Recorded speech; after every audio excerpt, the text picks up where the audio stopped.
Is it your birth control pill that's causing you to not want to have sex, or is it something else?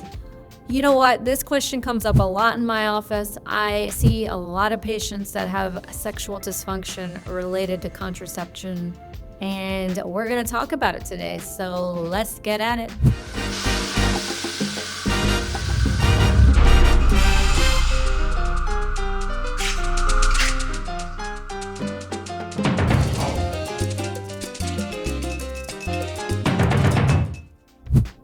Hey y'all, it's me, Dr. Sameena Rahman, GynoGirl. Welcome back to another episode of GynoGirl TV. I am Dr. Sameena Rahman. I'm a sex med gynecologist and menopause specialist in downtown Chicago. I have my own private practice where I see patients in person. I also do some virtual visits in different states where I'm licensed, including Indiana, Wisconsin, Arizona, and California. And I'm excited to talk to you guys as much as I can and educate as much as I can. I'm also doing a podcast called GynoGirl Presents Sex, Drugs, and Hormones, where I talk some more with other experts in the field. And I'm on Instagram, and I'm working on a book, which should be coming out in the next 6 to 8 months. And so it's good stuff coming. So anyway, today, please like and subscribe to my channel. Leave me some comments. Let me know what you want to hear. Today I want to talk about an issue that I see often. I have a lot of, younger patients that come to my office on oral contraception, which is the birth control pill, and they're oftentimes trying to get off of it. I always joke that my midlife patients are trying to get hormones and nobody's giving it to them. And my reproductive age patients are trying to get off of all hormones because of TikTok and all the dances that they see and the negative impact that patients feel that birth control pills have on their quality of life and health, which for some patients, of course, is not great. But the majority of the women, birth control pill has been an amazing, amazing contribution to our society.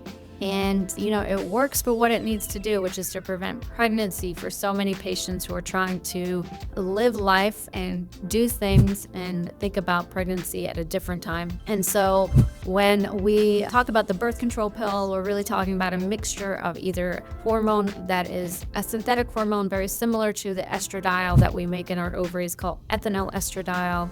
It's a synthetic estrogen. So you can have that in combination with a number of progesterone or progestogens, synthetic progesterones that are similar to what happens in your body, or you can have progesterone only pills. And so it's really important to kind of understand why people take birth control pills and how they work.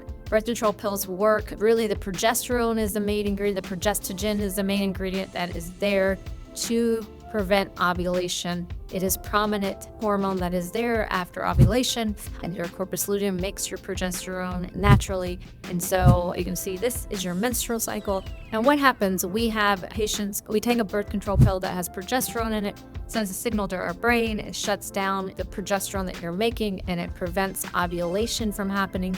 It also works on your cervical mucus. It prevents the sperm from getting to where they need to go, and it causes a thinning of the lining of the uterus. And so it prevents implantation. So it works in many ways. If you are using it perfectly, you have a very low failure rate. But the majority of the time, that doesn't happen because it's a daily pill. And so some people will forget or take it the wrong time or, do all these other things. The estrogen component in birth control pills is really there to help stabilize the lining of the uterus or prevent heavy flow and balance what's happening with the estrogen. Most birth control pills have something called ethinyl estradiol. It's a type of synthetic estrogen. There's one newer birth control pill, which I've mentioned before, called Nextstellis, that has estradiol E4. And then the progesterone in it is really the hormone that can cause a lot of different symptoms and treat a lot of different things, because each type of progestogen, the synthetic progesterone in birth control pills, can act differently. And there's a lot of different names for the different types there are. And what's important here is the progestogen, the progesterone that we have, the synthetic one, and what type it is. And that is really important because they can have different affinities toward these receptors. Remember, receptors are on tissue. It brings in hormones into the tissue. And so it can have different affinity for the type of androgen receptors that are available in your body.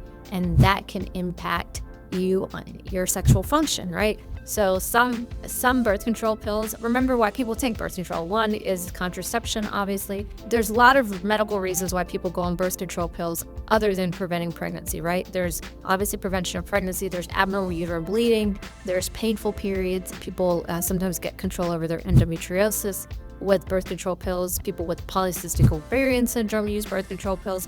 People with PMDD might use birth control pills. People that have ovarian cyst might need to use birth control pills to see if they can prevent ovulation and prevent cyst formation. People that want to prevent ovarian cancer has been shown to be preventative with the use of oral contraception and acne. And so why is acne treated with birth control pills? Because two reasons. When you take a birth control pill, it's ingested, it's metabolized through your liver. Your liver makes a protein called the sex hormone binding globulin. It's a protein that binds your sex hormone, which is testosterone. So it's binding up your testosterone so that the free testosterone is not available for your cells, number one. And number two, a different receptivity toward androgens. So some birth control pills have a progesterone in it that have a higher receptivity and will reduce your androgens and therefore treat acne. So they're anti-androgenic, and that's really important to remember depending on what type of birth control pill you have. And a knowledgeable gynecologist will be able to tell you if it has high anti-androgenic potential or lower anti-androgenic potential. Meaning, are you going to have more testosterone around or less testosterone around? And what have I told you guys about testosterone? And it's important for sexual function because testosterone works on your brain and your genitals and all over your body, and it's really important for your sexual function. Your brain is your biggest sexual organ, and people, when you think about what puts you into an excitatory mode or an inhibitory mode with sex, testosterone is one of the hormones that puts you into an excitatory mode when it comes to your brain. So it helps with libido, which is why people that have hypoactive sexual desire disorder in midlife often get testosterone replacement. So back to the birth control pill. The birth control pill, therefore, I always ask patients why they are on the birth control pill when they come to me and they say, I've been on the pill since I was 14 and now I'm 24 and I'm wondering if it's safe for me. The question is, why were you placed on it? Because it can sometimes tell us if when you come off of it, if you're going to develop problems, right? You got on it because you had severe pain with your cycles and you were vomiting and missing school and all these things. Then maybe you got treated for endometriosis without having a definitive diagnosis because that's a surgical diagnosis. Maybe you had very bad acne, hormonal acne, and that was the one thing treating your hormonal acne that went really well for you. There are multiple reasons to take birth control pills, and we have to remember that because a lot of patients are on them for great reasons that help them with their quality of life and with their function. But a lot of patients, as you remember this New York Times article I've talked about before, can have issues with birth control pills, right? When it comes to your sexual function. I think the main thing is a lot of people are not told this. Just like when they go on SSRIs, they're not counseled on the fact that it can affect their sexual function. The same thing happens when it comes to birth control pills. And how does it affect your sexual function? It's very nuanced, okay? That doesn't affect everyone's sexual function the same way. Number one, depending on the study you read, patients' libido can be affected by birth control pills, right? So you're taking a birth control pill, remember, and it's one of those that really lower your testosterone. That might be the critical reason that your birth control pill is causing you to have a low libido. But also, remember when we talked about provoked vestibulodynia and sexual pain, birth control pills in a small subset of women. Not every patient who has lower levels of testosterone is going to be affected at the vulvar vestibule, right? We know that patients that have an issue in their androgen receptors at the vulvar vestibule need more androgen to get to that tissue, to bring it in. And so if you're lowering your androgens because you're taking a birth control pill, which increases your sex hormone binding globulin, which is a protein made by your liver that birth control causes to increase, then you're going to have less testosterone. So ultimately, if you have less testosterone, it can cause those changes in the vulvar vestibule that causes dryness and pain with sex. So that's why when I ask patients, are you having any pain with sex? Sometimes they report vaginal dryness, and then I look at their vulvar vestibule. Remember my good old friend, the vulva puppet. The vulvar vestibule is this area from the inner labia minora all the way down and up. That's where you pee from. So the vulvar vestibule, just like you cross over a vestibule to enter into a large room, you have to cross your vulvar vestibule to enter into the vagina. So there are people who get painful sex when they start birth control pills.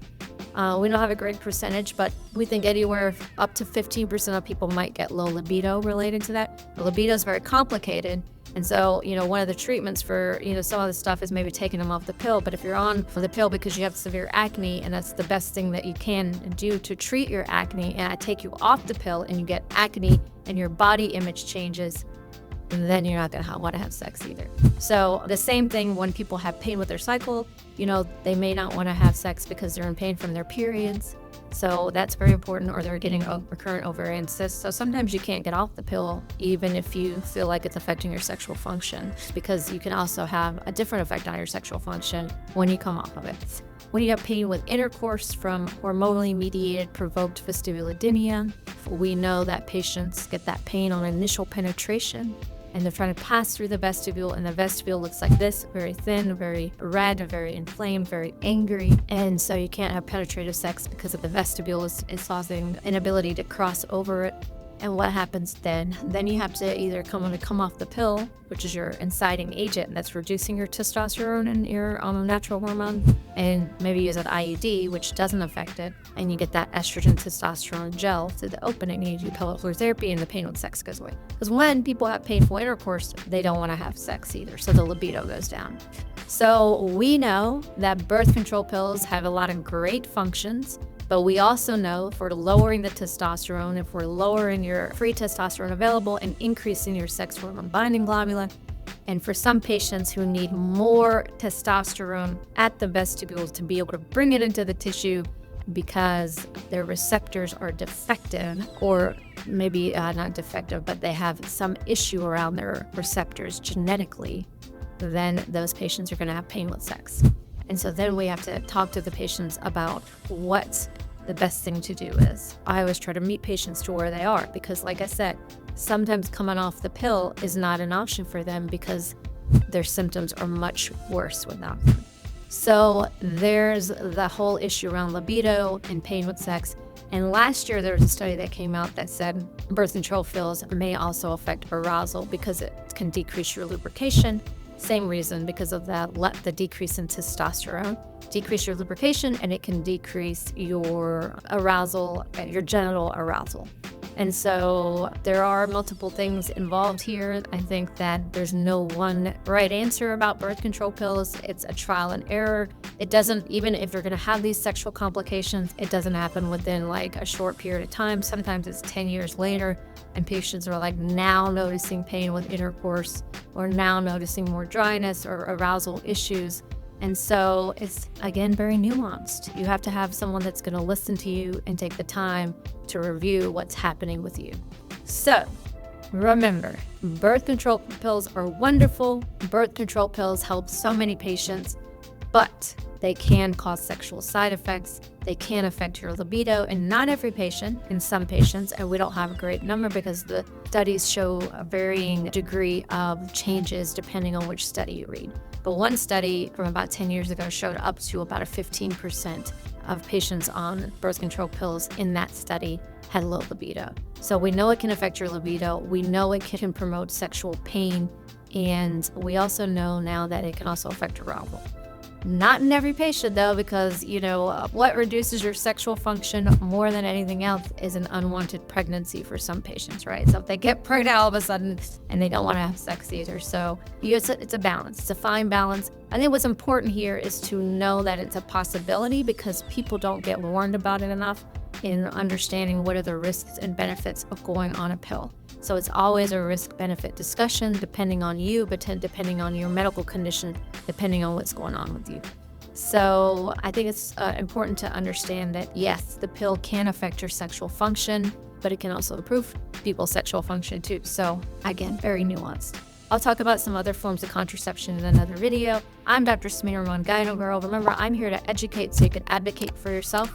Please like and subscribe to my channel.